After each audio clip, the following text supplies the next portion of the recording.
और शुक्राचार्य जी को कई वरदान भगवान भोलेनाथ ने दिए। कहा जब शुक्रस्त होगा तो किसी भी बेटा बेटी का विवाह नहीं होगा। कहते हैं ना आप तारा डूब गया, ये शुक्राचार्य जी तो डूबता है। ये 15 दिसंबर से लेके 15 जनवरी तक श्रीमान जी हर वर्ष डूबे रहते हैं। ये फूस का सर्दियों में उस समय महीना होता है, कोई मांगलिक कार्य नहीं होते, ना तो गृह प्रवेश होता है उस समय, और ना उस समय बच्चों की शादियां होती। आपने भी सुना होगा, टेंट वाले कहते हैं क्या करें तारा डूब गया, हलवाई कहते हैं तारा डूब गया, कैमरे वाले कहते हैं तारा डूब गया। तो उस समय तारा डूब गया वो यही तो है शुक्राचार्य जी। भगवान भोलेनाथ ने वरदान में दिया, जो तुम्हारे अस्त होने पर बच्चों का विवाह करेगा उनकी वंश वृद्धि रुक जाएगी, और तुम्हारे होते हुए जो भी सत्कर्म किए जाएंगे तो उसका अनंत गुना फल प्राप्त होगा। जब ये तारा डूबता है उस समय बच्चों का विवाह न करना, शिव महापुराण का संदेश। भगवान महादेव ने कहा कि तारा डूबने पर गृह प्रवेश नहीं, तारा डूबने पर बच्चों का मुंडन नहीं, जनेऊ संस्कार नहीं, तारा डूबने पर कोई भी मांगलिक कार्य नहीं किया जाता, यहां तक बच्चों की सगाई भी नहीं होती। और उसका मैं एक टाइमिंग्स भी आपको बता रहा हूं, लगभग 15 दिसंबर से लेकर के और यह 14-15 जनवरी तक का टाइम है इसका डूबने का, और उस समय यह कार्य नहीं होता। तो वंश वृद्धि के लिए श्री शिव महापुराण में भगवान महादेव की अद्भुत कथा सुनाई गई है। पूजा तो आप रोज करते हैं, लेकिन उस पूजा को सदाचार के लिए इसके साथ किया जाए, पवित्र होकर के किया जाए, तो आज की गई पूजा का फल आज ही प्राप्त हो जाता है, कल नहीं आज ही। तो सौनक सिंह ने पूछा वो विधि कौन सी है, वो आप हमें बता दें। तो बताया जा रहा है कि ब्रह्मे मुहूर्ते चौथाया संस्मृत सांस्मकम शिवम कुर्यात प्रार्थनाम भक्त्या सांजलि नतमस्तका। देखो कितनी अच्छी बात कही है। ब्रह्म मुहूर्त में सूर्य भगवान निकले, उसे 1 घंटा 24 मिनट पहले अपना बिस्तर छोड़ दीजिए, फिर आप देखिए आपके पूजा पाठ का कितना बड़ा फल आपको प्राप्त होता है। यदि 7 बजे निकलता है सूर्य तो 1.5 घंटा पहले 5:30 बजे 5 बजे जग जाइए। ब्रह्म मुहूर्त में जागना स्वास्थ्य के लिए भी बड़ा लाभकारी है। जिन घरों में स्त्रियां देवियां बहुत जल्दी जागती हैं, सबसे पहले जाकर घर का प्रमुख दरवाजा खोलिए, भगवान के मंदिर के कपाट खोलिए, ऐसी व्यवस्था कीजिए कि रात्रि को रसोई में किवाड़ न लगाना पड़े, ताला न डालना पड़े, क्योंकि हर घर में पितर पुरखे रात्रि को जल पीने के लिए आते हैं। ग्रंथ में लिखा है, वर्णन किया गया, मंदिर की खिड़कियां खोल दीजिए।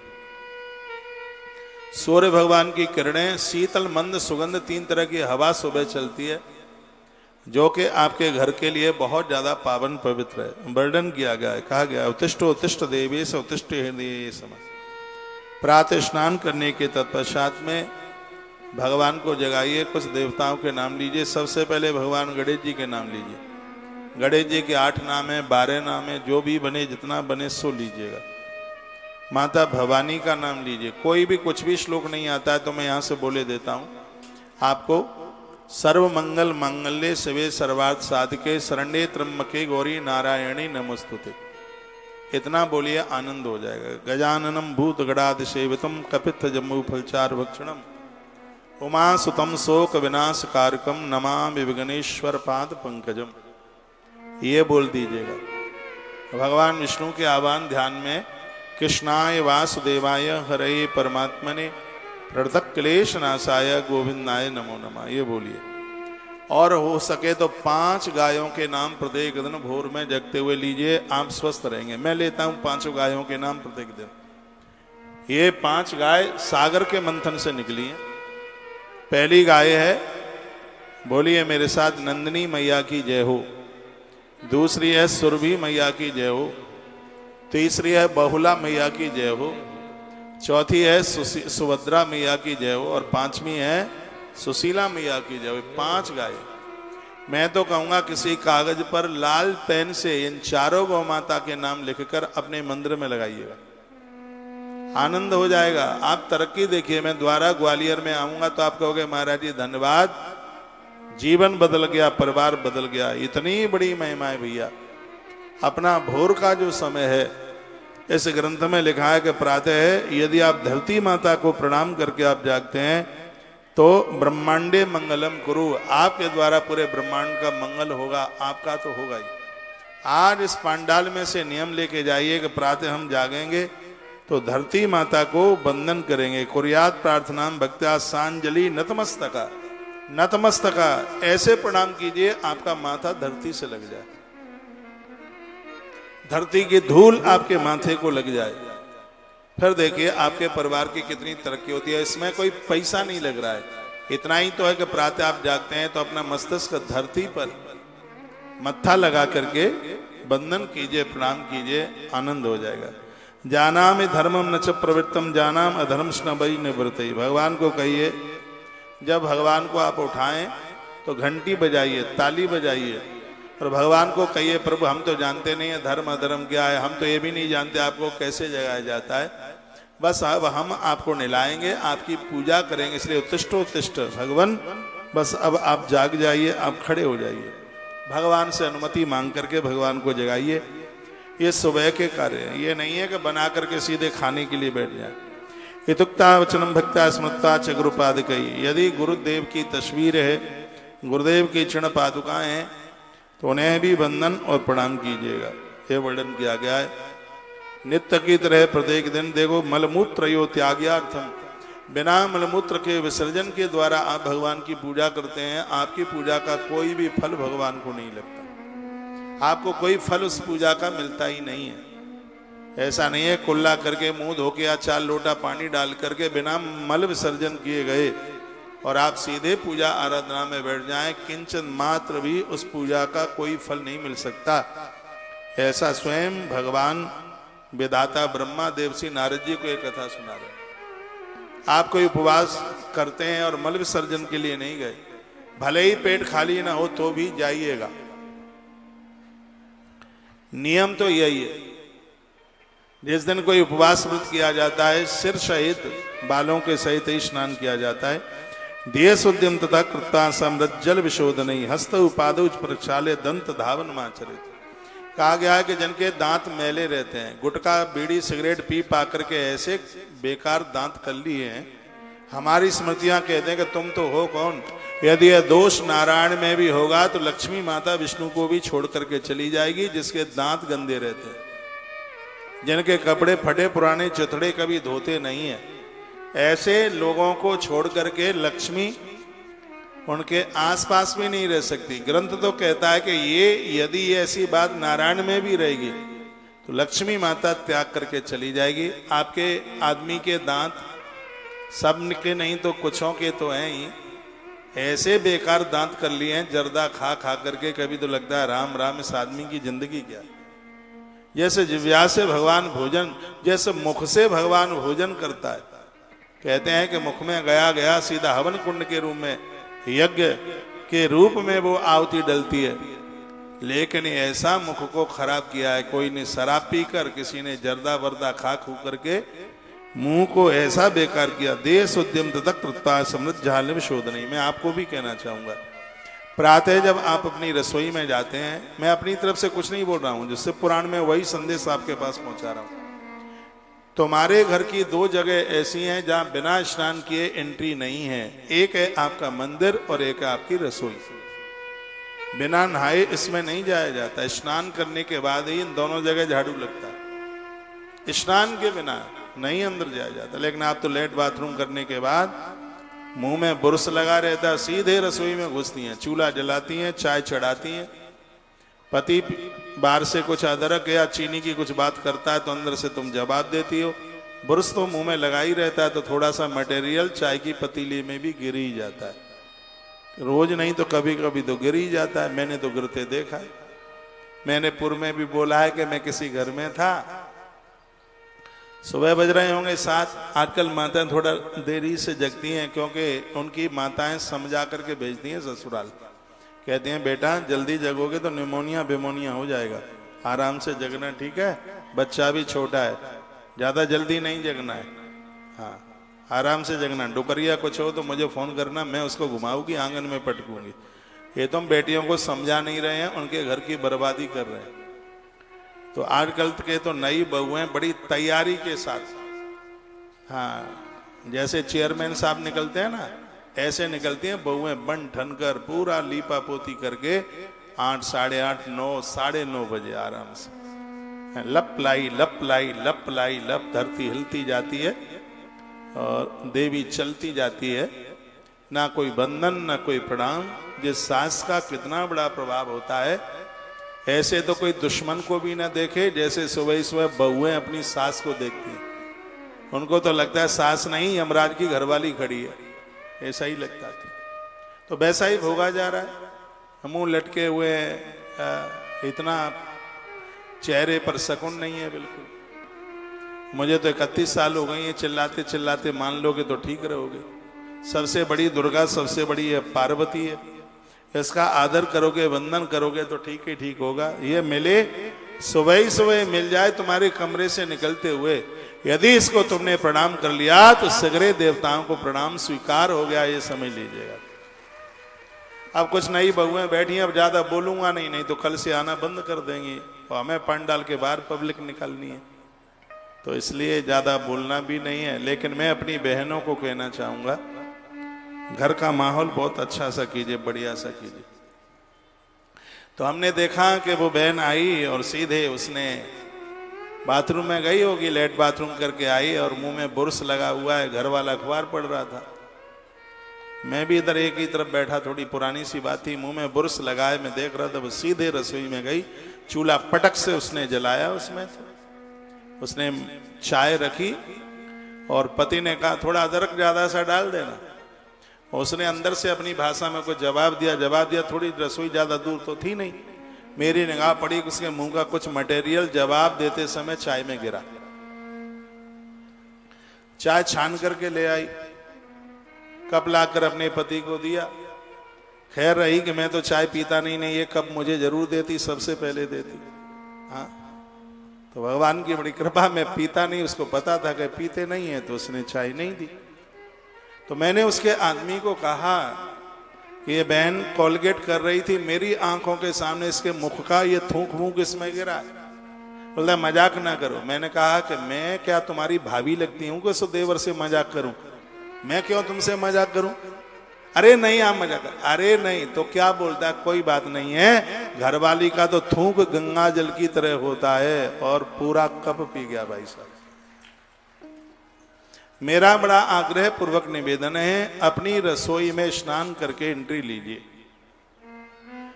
मंदिर में भी स्नान करके ही प्रवेश करें। देखो आपके घर का कैसे परिवर्तन होता है। बात को हंसी में ना निकाल देना। आप गृहिणी हैं, पूरा घर तुमसे ऋणी हो जाए, पूरे घर को आप संभाल लें। ध्यान रखिए, देवानाथे तो निदते कृत्ता वै दंत धावनम। सूर्योदय होने से पहले ही दांतों करके मुंह को धो करके, इसमें तो लिखा है देवानाथे तो उदिते, यानी देवानाथ यानी सूर्य भगवान निकले उससे पहले ही दांतों मज जाए, स्नान वगैरह हो जाए। मुखम षोडश वारंतु प्रक्षालय जलविस्तता। मुख में पानी डालकर जितने बार आप कुल्ला करेंगे उतनी पवित्रता आपके पास होगी। मुंह में छाले नहीं होंगे, मुख के रोग नहीं रहते, मुख में जल डाल करके।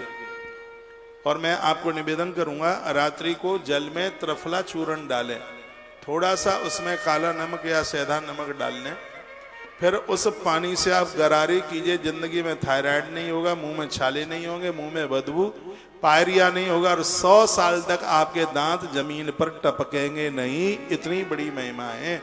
सुबह त्रिफला के पानी से थोड़ा उसमें नमक डालकर कुल्ला करने की इतनी बड़ी महिमा।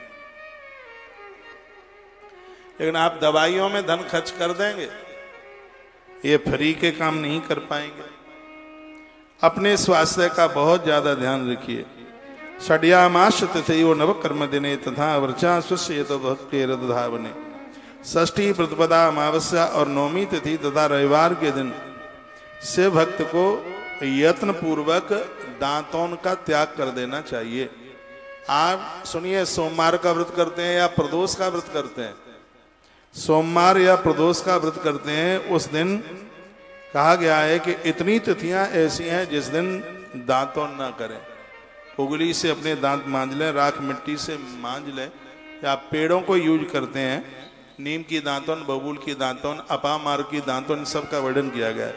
तो छठवीं, पड़वा, अमावस्या और नौमी और रविवार के दिन शिव भक्त को, जिस दिन वो उपवास व्रत कर रहा है, उस दिन दांतों का त्याग कर देना चाहिए। रविवार के दिन तो आंवला भी नहीं खाया जाता, पेट में गैस बनाता है। अपराध कुछ भी नहीं है। ऐसा नहीं है कि आपने रविवार के दिन आंवला खा लिया तो हाय दैया कितना बड़ा पाप लग गया। कोई पाप नहीं लग गया। तो फिर ये पेट में गैस बनाता है, पेट फूलता है रविवार के दिन आंवला खाने से। और दिनों में आप आंवला खाते हैं तो इसका नाम अमर फल है, कि मरे मरायों को जिंदा करता है। अब ऐसा नहीं है कि कोई आदमी मर जाए उसके मुंह में आंवले का जूस डाले फिर मेरे पास में आके कहें ये तो जिंदा ही नहीं हुआ। कहीं आप ऐसा भी बोल, अमर फल यानी अमर फल का मतलब है जो आंवला खाएंगे वो जल्दी बूढ़े नहीं होंगे, जल्दी नहीं मरेंगे, बहुत बड़ी जिंदगी जी करके जाएंगे। ये आंवले का प्रभाव है। लेकिन नियम से रविवार के दिन उसको मत खाइए। समझ में आ रहा है? भगवान के भजन में लगिए, नहीं तो मामला सब गड़बड़ हो जाएगा। आइए, बड़ी सुंदर सी पंक्तियां हैं। सब उम्र बीत गई धोखे में, परिणाम न जाने क्या होगा। एक बहन कुसुम चौहान ने ये बड़ा अद्भुत भजन गाया है, पंक्तियां गाई हैं, उन्हीं की पंक्तियां हैं। मैं ग्वालियर की व्यासपीठ से गुनगुना लेता हूं। स्वर दो, तालियां आप ही बजाएंगे। पूरी कथा में एक दो भजन ही होता है।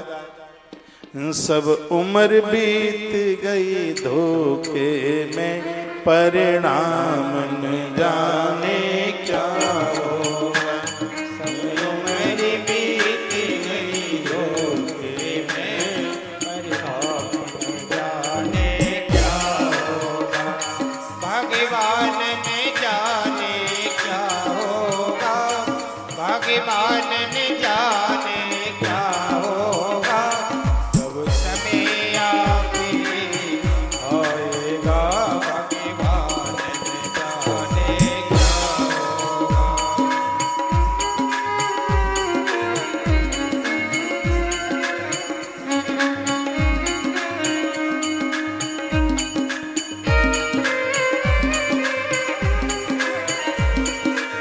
एक बार दोनों हाथ आज देख ले, कोई बात नहीं, साफ पढ़ पढ़।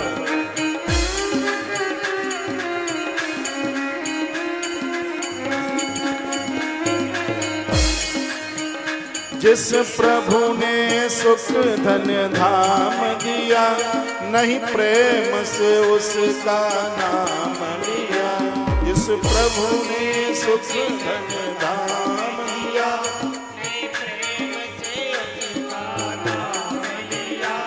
बंदा बन गन्ना काम किया, परिणाम न जाने क्या होगा। सब उम्र बीत गई धोखे में। आवाज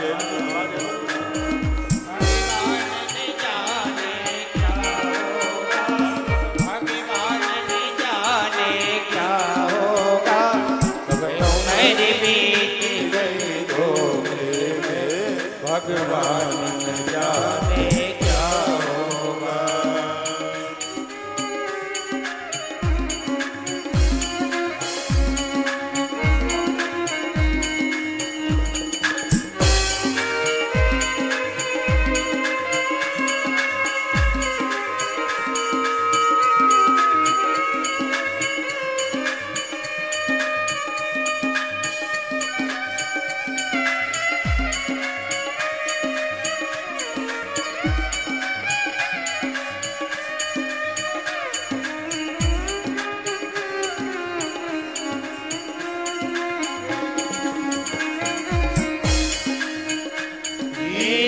सा जीवन खोया है, तेरा सा जीवन खोया है।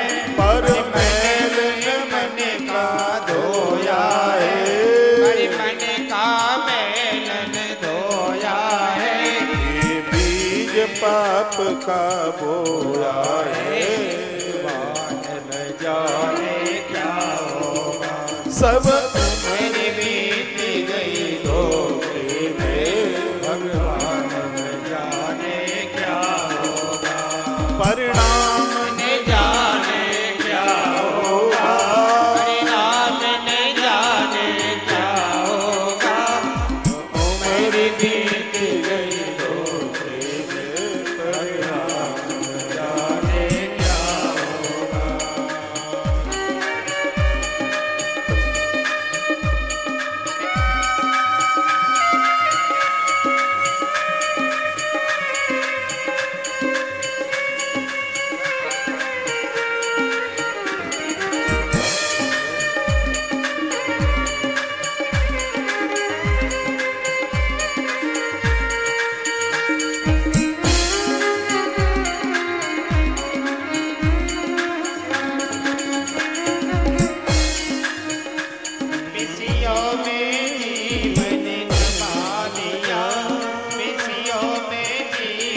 सब झूठ कपट छल काम किया, सब झूठ कपट छल काम किया, नहीं संत जनों से प्रेम किया, परिणाम न जाने क्या होगा। सब उम्र बीत गई धोखे में, परिणाम न जाने क्या होगा। परिणाम न जाने क्या होगा, परिणाम न जाने क्या होगा। सब उम्र बीत गई धोखे में, परिणाम न जाने क्या होगा। जब समय आखिरी आएगा, भगवान जाने क्या होगा। सब गा लो जोर से।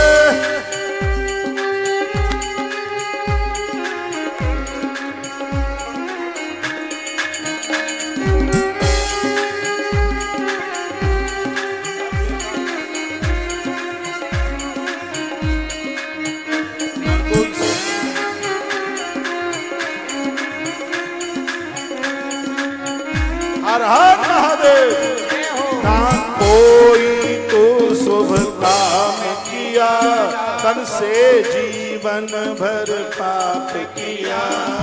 कोई शुभ काम किया, तन से मैंने काम किया किया। मन से न प्रभु का नाम लिया, परिणाम न जाने क्या होगा। सब उम्र बीत गई धोखे में, परिणाम न जाने क्या होगा। सब उम्र बीत गई धोखे में, परिणाम न जाने क्या होगा। जब समय आखिरी आएगा, परिणाम न जाने क्या होगा। जब समय आखिरी आएगा, परिणाम न जाने क्या होगा। परिणाम न जाने क्या होगा, परिणाम न जाने क्या होगा। जब समय आखिरी आएगा, परिणाम न जाने क्या होगा। जब समय आखिरी आएगा, परिणाम न जाने क्या होगा। जब उम्र बीत गई धोखे में, परिणाम न जाने क्या होगा। जब उम्र बीत गई धोखे में, परिणाम न जाने क्या होगा। परिणाम न जाने क्या होगा। परिणाम न जाने क्या होगा। समय आखिरी आएगा, परिणाम न जाने क्या होगा। उम्र बीत गई धोखे में, परिणाम न जाने क्या होगा। उम्र बीत गई धोखे में।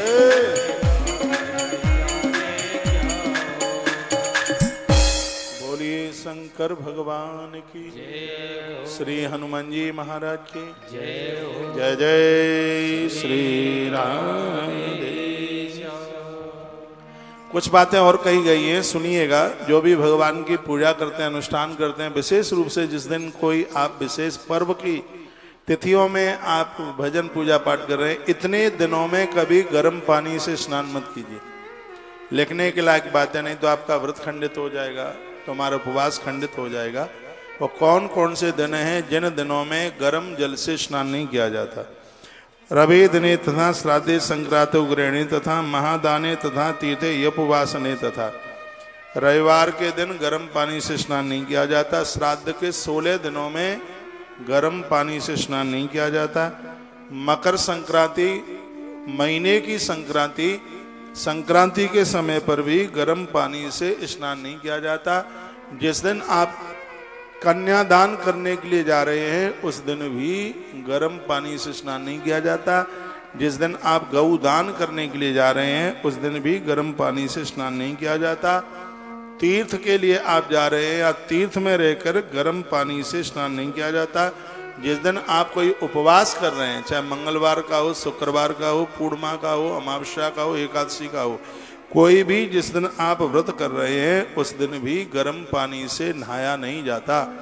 घर में सूतक पातक लगा है तब भी गर्म पानी से स्नान नहीं किया जाता। माताओं समझ में आ रहा है कि नहीं आ रहा है? घर में चाहे जन्म लेने वाला सूतक है और चाहे मृत्यु काल वाला सूतक है, सोवड़ हुई है तब भी, या मरना शौच या किसी की मृत्यु हुई है तब भी, जब तक परिवार में घर में सूतक लगा होता है, शिव महापुराण में वर्णन है, तब तक गर्म पानी से स्नान नहीं किया जाता। वर्णन है अशौच यानी सूतक होने पर मनुष्य गर्म जल से स्नान न करे। भगवान के भक्तों को चाहिए कि तीर्थ आदि प्रभाव के सम्मुख होकर, वर्णन किया गया है कि जब आप तीर्थ में भी पहुंचे हैं तब भी गर्म पानी से नहाने से बचें। जो नहाने के पहले तेल लगाना चाहें लगा सकते हैं। स्नान करने के बाद तेल लगाकर देह पर तेल की मालिश करके व्यक्ति पूजा में बैठने का अधिकारी नहीं होता। लिखा है तेलाभंगा चकुर्वंती वारा दृष्टा क्रमेण च नित्य अभंग के चैवम वासतम वान दूषितम। कहा गया है कि जैसे फूल को सूंघने पर फूल इतना पवित्र हो जाता है, देवताओं को चढ़ाने के लायक नहीं होता, स्नान के बाद देह पर तेल लगाने के बाद भी व्यक्ति भगवान की पूजा के लायक नहीं रहता है। ऐसा भी वर्णन किया गया है। कहा गया श्राद्धे च ग्रहणे च उपवासे प्रतिपद्यने अथवा सार्वसत तेलम दश्येत ग्रहणम बिना। श्राद्ध ग्रहण उपवास और प्रतिपदा के दिन भी तेल को लगाया नहीं जाता। सरसों का तेल ग्रहण को छोड़कर किसी भी दिन दूषित नहीं होता। देखो वर्णन किया गया जो सरसों का तेल है इसको ग्रहण के समय पर तो बिल्कुल लगाया ही नहीं जाता। पूजा के बाद में आप सरसों के तेल को आप लगा सकते हैं। देशम कालम विचारे एवं स्नान कुर्यादाविधि, इस तरह देश काल का विचार करके ही विधि पूर्वक स्नान करते हुए स्नान के समय अपने मुख को उत्तर अथवा पूर्व की दिशा में करें। जिस समय आप नहा रहे हैं कभी जिंदगी में ब्लड प्रेशर नहीं बढ़ेगा। यदि नहाते समय पूर्व की तरफ मुख हो या उत्तर की तरफ मुख हो उस समय स्नान कीजिए। नहाते समय पानी सबसे पहले पांवों में डाला जाता है और सबके बाद में सिर के ऊपर डाला जाता है। गर्म पानी सिर के ऊपर डालोगे तो माइग्रेन की भी बीमारी हो सकती है, ऐसा आयुर्वेद के ग्रंथों में लिखा है। जिस वस्त्र को दूसरे ने धारण किया हो, वर्णन किया है कि नहाने के बाद में दूसरे के वस्त्र को धारण नहीं करना चाहिए। जिस वस्त्र को रात को पहन करके आप सोए हैं वो वस्त्र कफन की तरह हो जाता है। स्नान के बाद पूजा के लिए उस वस्त्र को धारण बिल्कुल भी ना करें, ऐसा कहा गया है। इसके पश्चात देवता ऋषि और पितरों को तृप्ति के लिए तर्पण करना चाहिए। धुला हुआ वस्त्र पहने। कहा गया है गोबर आदि से लीप पोतकर उस स्थान को शुद्ध करके, अब वो तो है नहीं, पोंछा तो लगा ही सकते हैं, अब कच्ची तो भूमि है नहीं। कल भी निवेदन किया जा रहा था, कहा जा रहा था कि कुछ जगह ऐसी हैं जहाँ पूजा का हजारों गुना फल मिल जाता है। जैसे मिट्टी के मकान हो, धरती कच्ची हो, वृक्ष के नीचे, वन में, नदियों के किनारे, पहाड़ के ऊपर, या लकड़ी के भवन में या मिट्टी के घर में भगवान की आराधना साधना की जाती है तो उसका फल हजारों गुना प्राप्त हो जाता है, ऐसा वर्णन है। पूजा का कच्छ तो बिल्कुल कच्चा ही होना चाहिए। अब तो सब जगह मार्बल लगती है, नहीं तो पूजा की जो जगह है जहाँ पर ब्राह्मण को भोजन कराया जा रहा है, संतों के चरण धोए जा रहे हैं, भगवान की पूजा की जा रही है, ग्रंथ कहता है कि ऐसा स्थान मिट्टी कच्ची हो तो उसकी बहुत ज़्यादा अपने आप में महिमा है। कहा गया है भजन और भोजन के लिए आसन बिछा करके ही भोजन और भजन करें। माथे पर तिलक त्रिपुंड लगाएं। त्रिपुंड से जब तब तथा दान सफल हो जाते हैं। माथे पर तिलक लगाकर आप दान करोगे तो उसका पूरा फल मिलेगा। माथे पर त्रिपुंड लगा करके, तिलक लगाकर आप मंदिर में दर्शन करने के लिए जाएंगे तो उसका पूरा फल मिलेगा। वर्णन किया गया न जपस तपस तथा दानम त्रिपुंडा सा सफलम भवेत। त्रिपुंड कोई भी लगा सकता है, राम जी के भगत भी लगा सकते हैं, घनश्याम के भी लगा सकते हैं, महादेव के तो लगाते ही हैं। क्या अद्भुत बात कही है, त्रिपुंड लगाकर आप एक माला का जप करते हैं, तत्काल 100 माला जपने का फल प्राप्त हो जाता है। रुद्राक्ष की माला पहनकर माथे पर त्रिपुंड लगा करके और आप एक माला जपते हैं उसका सीधे 100 गुना होता है। यहाँ इस ग्रंथ में वर्णन है। ये यहाँ इस बात की बड़ी महिमा कही गई। त्रिपुंड से जप 100 गुना हो जाता है। त्रिपुंड लगाकर आपका उपवास भी 100 गुना हो जाता है। आप एकादशी करें, कोई भी आप व्रत करते हैं, आपने भाल पर त्रिपुंड लगाया है तो आपका उपवास भी 100 गुना हो जाता है। और आपने कोई दान भी किया है, त्रिपुंड लगाकर आपने संकल्प किया है, तो आपका 1 रुपया दान में सीधे 100 रुपए के बराबर हो जाता है। कौन सुनाएगा ये बातें? देखिए, चंदन लगाओ माथे पर, तिलक रोली लगाओ। चंदनम महत पुण्यम सर्व पाप प्रणाशनम आपदाम अपहर्तारम लक्ष्मी तिष्ठत सर्वदा। ये चंदन की महिमा है। चंदनम महत पुण्यम, चंदन तिलक महान पुण्य देता है, आपत्ति का हरण करता है, आपदाओं का हरण करता है। लक्ष्मी तिष्ठत सर्वदा, घर में माँ भगवती लक्ष्मी स्थिर होकर के बैठ जाती है। देवताओं के पूरे शरीर पर चंदन लगाइए। देखो हमारे हनुमान जी को आप देखें, पूरी देह पर हमने बजरंगी को चंदन लगाया। ये नहीं है कि आपको बोलने के लिए बात है, तुम तो लेना ही मत फोटो, तुम्हें जरूरी नहीं है भाई। ये देखिए, आप हमारे हनुमान जी का नाम केसरी नंदन है, बड़े अद्भुत हैं बजरंग बली हनुमान, संकटों को दूर करते हैं। नित्य इनका अभिषेक होता है, रोजाना इनकी पूजा होती है, रोजाना इनको कई हनुमान चालीसा सुनाए जाते हैं। इनके पूरे देह के ऊपर चंदन का लेपन होता है। हम सब देवताओं को पूरे देह पर चंदन लगाते हैं। तो मैं कोई अपनी छाप नहीं छोड़ रहा हूं आपके ऊपर, मैं तो श्लोक बोल रहा हूं। चंदनम महत पुण्यम, चंदन लगाना महान पुण्य है। चंदनम महत पुण्यम सर्व पाप प्रणाशनम, संपूर्ण पापों को जला देता है। आपदा अपहर्तारम, आपत्ति का हरण करता। लक्ष्मी तिष्ठत सर्वदा, घर में कर्जा नहीं बढ़ता, घर में जरूरत पड़ने पर धन तुम्हारा संग नहीं छोड़ता, संपत्ति तुम्हारा संग नहीं छोड़ती। ये चंदन की इतनी बड़ी महिमा है।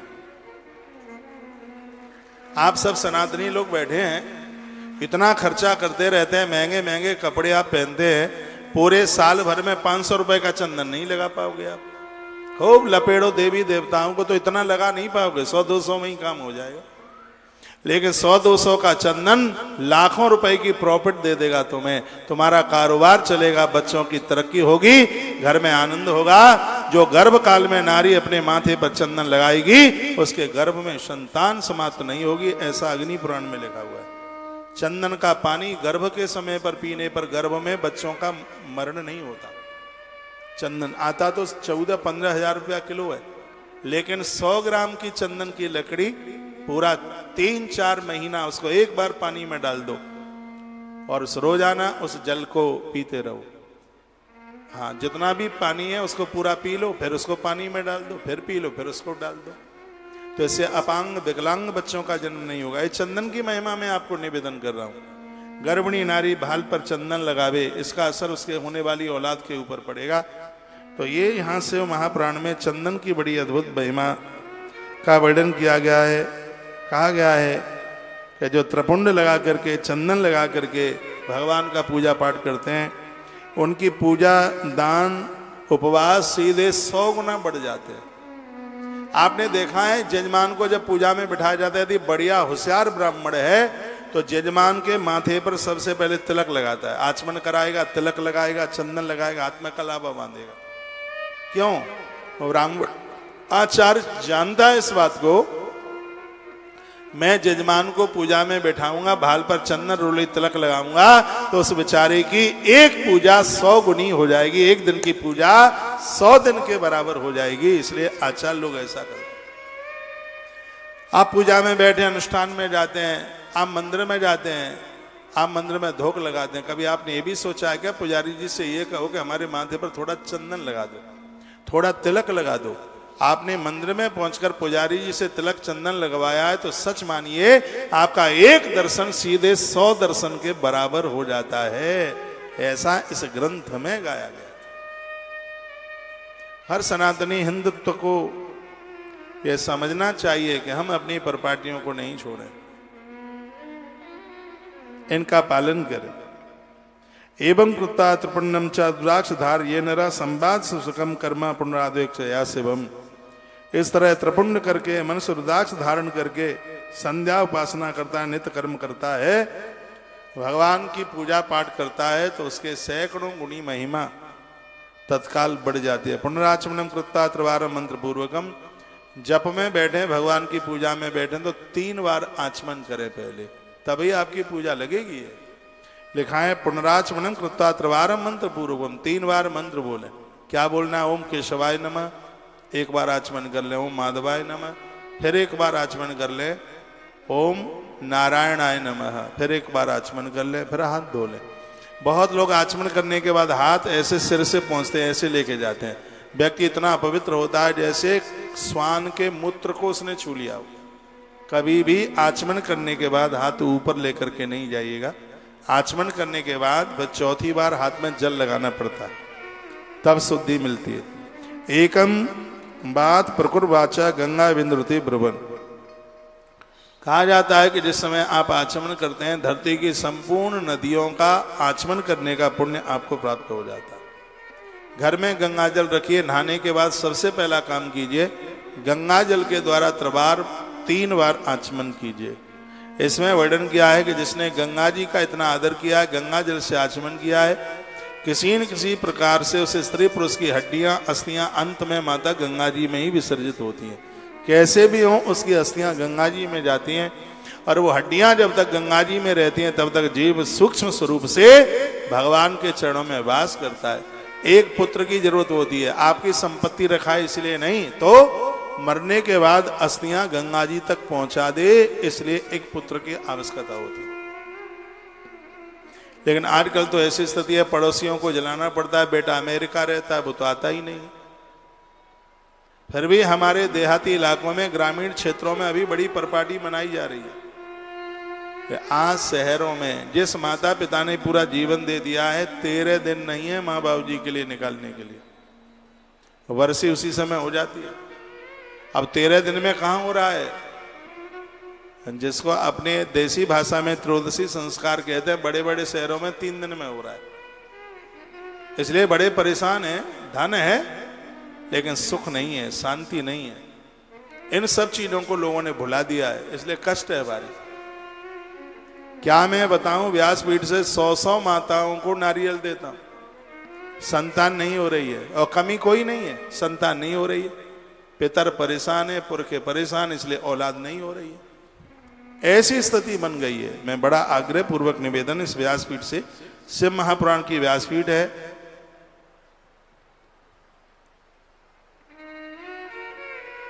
राधे, जो पहले चल रहा था स्कॉलर वही चला, ये चेंज किया, जो चल रहा था पहले।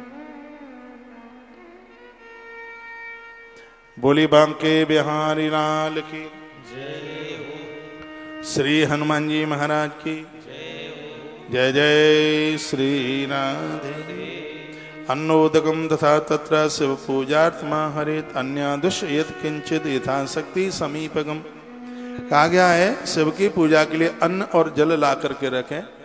जो भी बने, जितना बने, भगवान की पूजा करने वाले महानुभावों को जल और अन्न का दान महीने, हफ्ते, दिन में, साल में उन्हें करते ही रहना चाहिए। इससे आपके बच्चों की तरक्की होगी। इस प्रकार पूजन सामग्री संग्रह करके धैर्य धारण करते हुए जल, गंध और चावलों से एक भी देवता ऐसा नहीं है जहां पूजा में आप बिना जल के और बिना फूल के और पूजा आप पूरी कर ले। पुष्प, जल, चावल ये पूजा में चाहिए।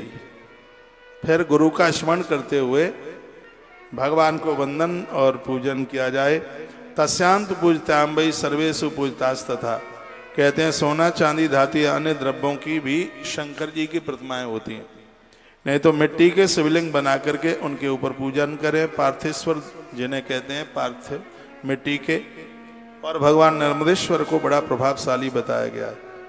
कहा जाता है कृत्वा पूजाम पुरा जातम बट्ट के नहीं बतारेत। यदि आपने शुद्ध मन से, भावना से पूजा की है तो भगवान शंकर सबका तारण कर देते हैं, ऐसा वर्णन किया गया। कहा जाता है सुगंधम चंदनम दद्या दन लेपान यतना ससुगंध जल नैव जलधाराम प्रकलेपित। भगवान शंकर को चाहे सो चढ़ा दीजिए, जब तक भोलेनाथ को आप जल नहीं चढ़ाओगे तब तक शंकर की पूजा पूरी नहीं होती। गणेश जी को चाहे सो चढ़ा दीजिए, जब तक दूर्वा न चढ़ाओ तब तक गणपति की पूजा पूरी नहीं होती। बहुत ध्यान से सुनिएगा। सालराम भगवान की पूजा में चाहे 100 चढ़ा दीजिए, जब तक भगवान सालराम को तुलसी पत्र नहीं चढ़ाओगे तब तक भगवान सालग्राम की पूजा है वह पूरी नहीं होगी।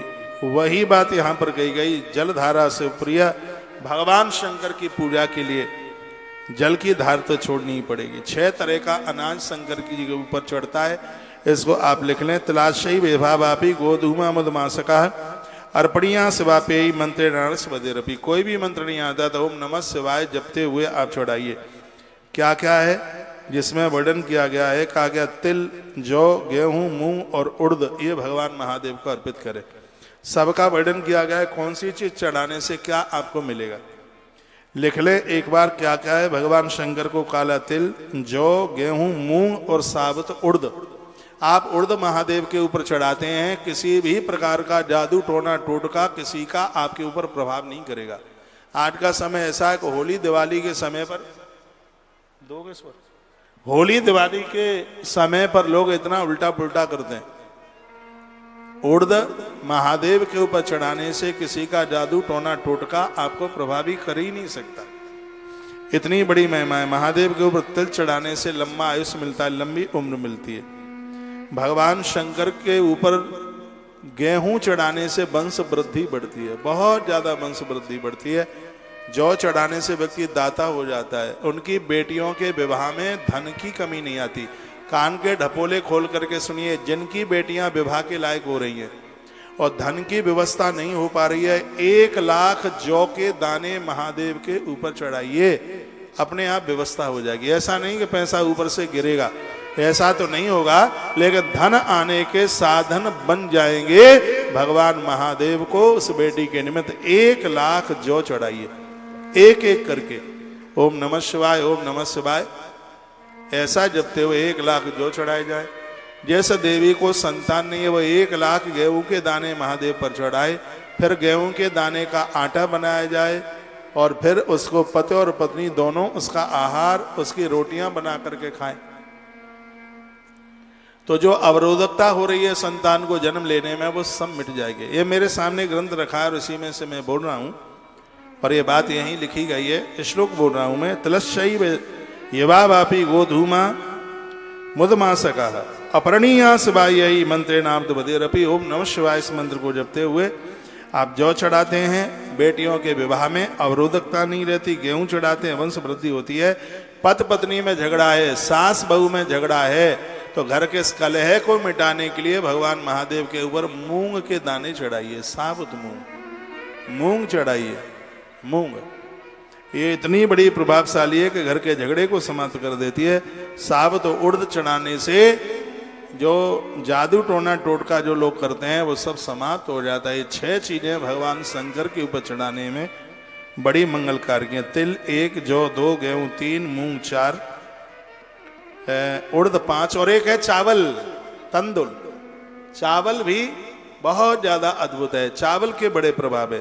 प्रतिवक्त्रम था ध्यान मिथा योगम विलासदा। प्रत्येक मुख पर ध्यान के अनुसार भगवान के पंचमुख हैं, भगवान महादेव के, उनका ध्यान करते हुए बेलपत्रा पढ़नी व सर पूजा प्रसिद्ध थी।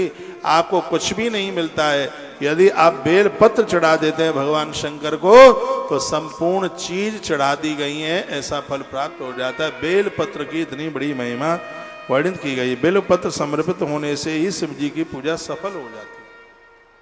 बेलपत्र रोज नहीं मिलते हैं तो चांदी के बनवा लो, पंच धातु के बनवा लो। बेलपत्र से भगवान महादेव अति प्रसन्न हो जाते हैं। आज आपने बेल पत्तियां दी और हमने ग्रंथ के ऊपर चढ़ा दी, तो इसमें महात्म्य क्या लिखा है जानते हैं आप? जो शिव महापुराण की पोथी पर बेल पत्र चढ़ा देते हैं उन्हें काशी की यात्रा करने का फल तत्काल प्राप्त हो जाता है। इसलिए तो कल मैंने आपको बोला था, आप फूलबाग बाग मैदान में नहीं आए। यदि आप बेलपत्र लेकर के आए हैं और आपका बेलपत्र यहाँ चढ़ाया गया है, आप काशी की यात्रा करके आ गए। बेलपत्र की इतनी बड़ी महिमा। आज शुक्रवार है, आप कथा सुन रहे हैं। शुक्रवार को शिव महापुराण सुनने से घोर गरीबी का नाश होता है। शनिवार के दिन शिव महापुराण की कथा सुनने से वंश वृद्धि बढ़ती है। रविवार के दिन आरोग्यता तो मिलती है, बुद्धि का विकास होता है और बच्चों की बेरोजगारी समाप्त हो जाती है। जो सोमवार और प्रदोष के दिन शिव महापुराण की कथा सुनते हैं उन्हें 12 वर्ष तक भगवान शंकर का अनुष्ठान करने का फल प्राप्त हो जाता है। शिव महापुराण की कथा में सोमवार प्रदोष पढ़ने की इतनी बड़ी महिमा है और भगवत कृपा से 2-3 दिन बाद सोमवार चल करके आएगा। कथा तो आज से ही उत्सवों में प्रवेश कर रही है। एक बात मैं आपको निवेदन करूंगा, आपको पास में हर कार्य के लिए समय होगा, लेकिन द्वारा से शिव महापुराण की कथा तो पता नहीं मिलेगी कि नहीं मिलेगी। जब भी कभी आपके ग्वालियर में शिव महापुराण की कथा हो तो अपने कामों को छोड़ करके कोई भी वक्ता आवे, आप कथा सुनने के लिए जरूर जाइएगा, क्योंकि शिव महापुराण की कथा सुनने से अकाल मौतें नहीं होती। शिव महापुराण की कथा सुनने से कोई आत्महत्या करके नहीं मरता। शिव महापुराण की कथा सुनने से गरीबी हावी नहीं होती। ये इसकी महिमा का वर्णन किया गया है। कहा गया है जो शिव महापुराण की कथा सुनने को जाते हैं उन्हें प्रत्येक दिन गंगा स्नान करने का फल तत्काल प्राप्त होता है। ये इस कथा की बड़ी अद्भुत महिमा है। आप बड़े बड़भागी है, बस कमी एक ही है कि आप 5 बजे आते हैं, 1.5 घंटा लेट आते हैं, और उससे पहले कथा का आनंद शुरू में और लास्ट में, आरंभ में ऐसी भूमिका बनती है कथा की। आज मैंने दुश्मन को परास्त करने के लिए कुंदकेश्वर महादेव की कथा सुनाई है आरंभ में, और जो देरी में आए हैं वो चूक गए। अब अपने घर जाकर के सत्संग टीवी पर या तुलसी तपोवन यूट्यूब चैनल पर उस कथा को प्लीज प्लीज और बड़ा वाला प्लीज उसको आप जरूर सुन लीजिएगा। अड़ोसी पड़ोसी परेशान करते हैं, दिक्कत है, ये भगवान कुंदकेश्वर की कथा माहौल बना देगी, बहुत बढ़िया कर देगी। इसलिए दोपहर में जल्दी आ जाकर, उतनी गर्मी नहीं है। 3 बजे का टाइम है कथा का, मेरा 3:30 का है, आपका 3 का है। बढ़िया श्रोता तो वक्ता से पहले पहुंचता है ना। हनुमान जी श्रोता तुलसी बाबा के बने, तो कथा इस प्रकार से आती है। तुलसी बाबा की कथा में हनुमान जी पहले आकर के बैठ जाते हैं और कथा की आरती हो जाती है, हनुमान जी उसके बाद जाते हैं। यही तो बढ़िया श्रोता की पहचान है। बढ़िया श्रोता वक्ता से पहले आता है और वक्ता के बाद में जाता है। आपकी उम्र 40, 50, 60, 70 साल की हो गई है, घर के काम निपटाते निपटाते। मैं 2017 में आया, तभी आप काम में व्यस्त थे। उसके बाद 2020 में आया, तभी काम में व्यस्त थे, और अब 2025 में आया हूं, तब भी आप काम में व्यस्त हैं। तो इसका मतलब है कि काम करते करते हम निपट जाएंगे, लेकिन एक काम निपटने वाले नहीं है। ये तो 3 बजे से पहले निपटा लो और 7 बजे के बाद में निपटा लेना, और तुम कामों को निपटाने में लगे रहे तो कथा से पुराण की छूट जाएगी, और ये हापड़ पापड़ छूटने वाले नहीं है भैया, ये नहीं छूटेंगे। इसलिए थोड़ा जल्दी से जागिए। तो कुछ काम भोर में जल्दी जल्दी कर लो और कुछ कथा के बाद में जाके पूरे कर लीजिए। जो छूटे छूट जाने देना। 23 तारीख तक चलने वाली ये शिव महापुराण की कथा न छूटे, आनंद हो जाएगा। जौ महादेव पर चढ़ाने से आपकी बेटी का विवाह अद्भुत होगा, अच्छे घर वर को प्राप्त होगी।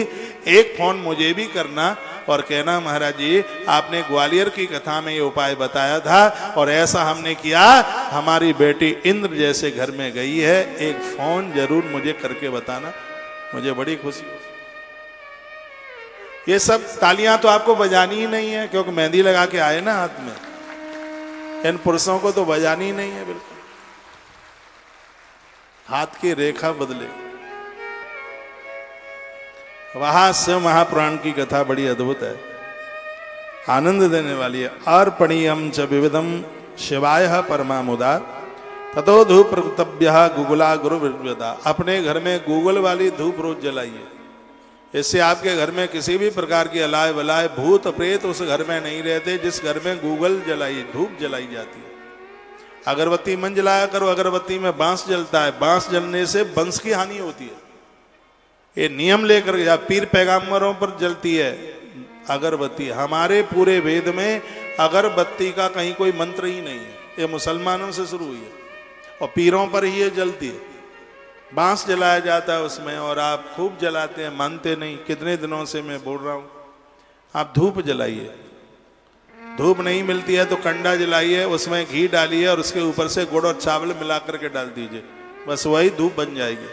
तो बाजार में धूप मिल जाती है, आजकल तो गौ माता के गोबर की भी बहुत धूप आ रही है, उसे आप जलाइए। कोई भी पूजा दिए के बिना पूरी नहीं होती है, ऐसा कालिका पुराण में भी लिखा है। यहाँ लिखा है दीपो देयस तस्मई शंकराय घृताप्लुता, शंकर जी को घृतपूर्ण दीपक जरूर देखो जब भी आप दिया जलाते हैं। इतना बड़ा दिया मत लीजिए, जितना भी बड़ा दिया है इससे पुराण में लिखा है वो घी से पूरा भरना चाहिए।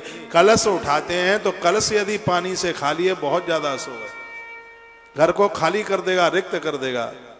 कल आपने इतने कलश उठाए, परसों के दिन भारी कलश आपने उठाए, तो कुछ कलशों को मैंने देखा कि माताओं के मस्तिष्क पर कलश लुढ़क रहे थे। मैंने पूछ भी लिया कलश हिल क्यों रहा है, पता लगा कि इसमें पानी थोड़ा है। शरीर का वजन बढ़ रहा है और कलश का वजन कम कर रहे हैं आप।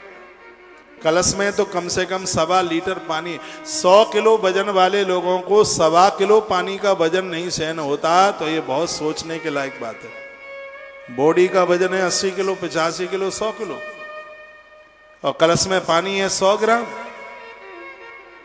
ये ग्रंथ कहता है, इसकी बात मानिए। पानी से अधूरा कलश अशुभ है, शुभ नहीं है। उतना बड़ा कलश मत उठाइए, 5 लीटर वाला, 1.25 लीटर वाला उठाइए, लेकिन वो जल से पूरित हो। जब भी देवताओं को आप दिया जलाते हैं तो दिया इतना बड़ा लेना जो घी से पूरा का पूरा भर जाए। जरूरी नहीं पूरा कटोरे में आप आरती जलाएं। समझ में आ रहा है? अलग अलग बैठो।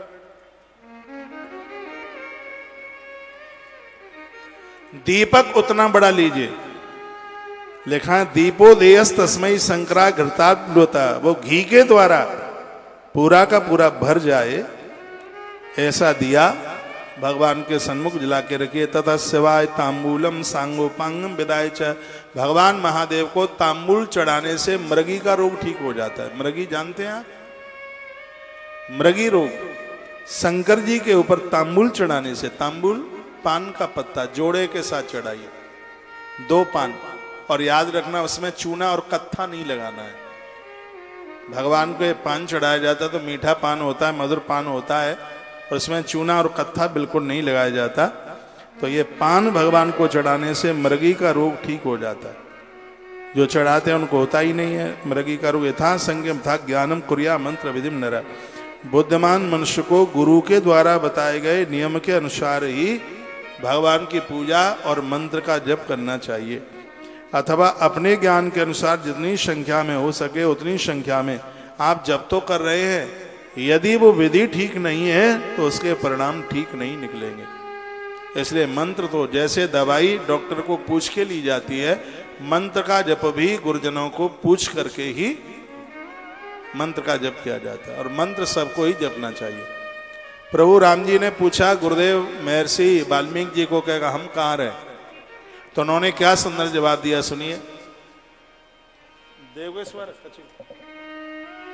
स्वर है, चौपाई का स्वर। मंत्र राजनीत जपहि तुम्हारा, मंत्र जपहि तुम्हारा, पूजहि तुम सहित परिवार, मंत्र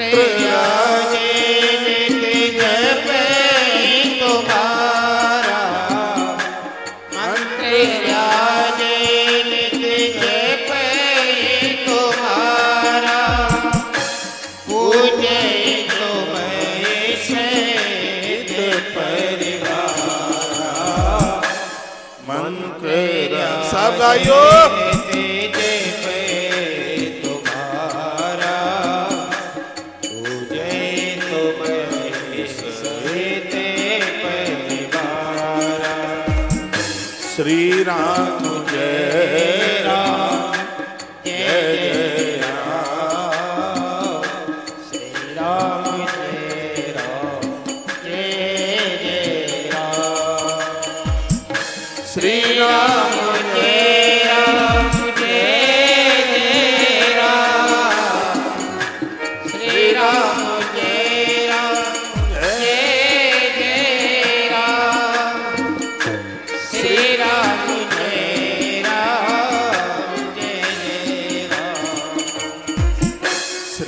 राम जय राम जय राम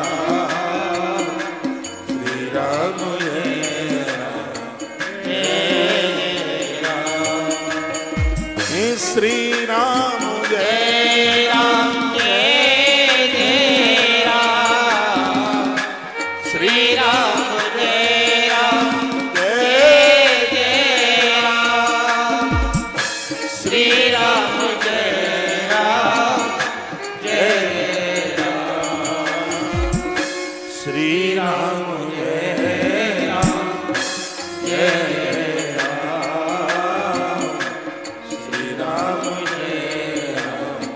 जय राम मंत्र राज जपहि तुम्हारा पूजहि तुम सहित परिवारा मंत्र राजे जपहि तुम्हारा मंत्र राजे जपहि तुम्हारा पूजय तुम्हें सहित परिवारा मंत्र राजे जपहि तुम्हारा जय तुम्हारे सहित परिवारा बोलिए अचलेश्वर महादेव की चम्बल मैया की आज के आनंद की जय जय श्री राम। आप भगवान की पूजा करते हैं 10 मिनट शांति से बैठ करके ओम नमः शिवाय मंत्र का जप जरूर कीजिए। आपका जो गुरु मंत्र है उसका आप जरूर जप कीजिए तो भुक्ति मुक्ति प्रदम चैव किमन श्रोतव्य मरे था। इससे जगत के भोग और अंत में मोक्ष निश्चित रूप से मिलेगा। इसमें कोई भी किसी भी प्रकार की संशय वाली बात नहीं। घड़ी का कांटा 6:15 पर पहुंचने वाला है, 7 बजे तक आरती हो जाएगी। और कल ही मैंने बोला है कि आरंभ की और समापन की आरती का बहुत भारी महत्व है। और आज ही मैंने बोला है कि घर के तो सब काम ऐसे ही चलते रहेंगे, कथा बीच में छोड़ करके नहीं जाइएगा। कितना अद्भुत प्रसंग है जिसमें ऋषियों ने पूछा के पुष्पई पूजता सम्मुखिम कम यक्षति वही फलम। महादेव के ऊपर कौन कौन से पुष्प चढ़ाए जाते हैं और शंकर जी के ऊपर कौन सा पुष्प चढ़ाने से कौन सा फल प्राप्त होता है, इसके बारे में बता दीजिए। तो अब ब्रह्मा जी बता रहे हैं कि कौन कौन सा फूल चढ़ता है शंकर जी के ऊपर। कमलई बिल पत्रई सा सत पत्रई तथा पुनः शंख पुष्पई तथा देवम लक्ष्मी कामोर ये शिवम। लिखा है कि हे नारद, लक्ष्मी प्राप्ति की इच्छा रखने वाले लोगों को महादेव के ऊपर कमल चढ़ाना चाहिए, बेलपत्र चढ़ाना चाहिए और शंख पुष्पी महादेव के ऊपर चढ़ानी चाहिए। सफेद चंदन महादेव के ऊपर चढ़ाना चाहिए। इससे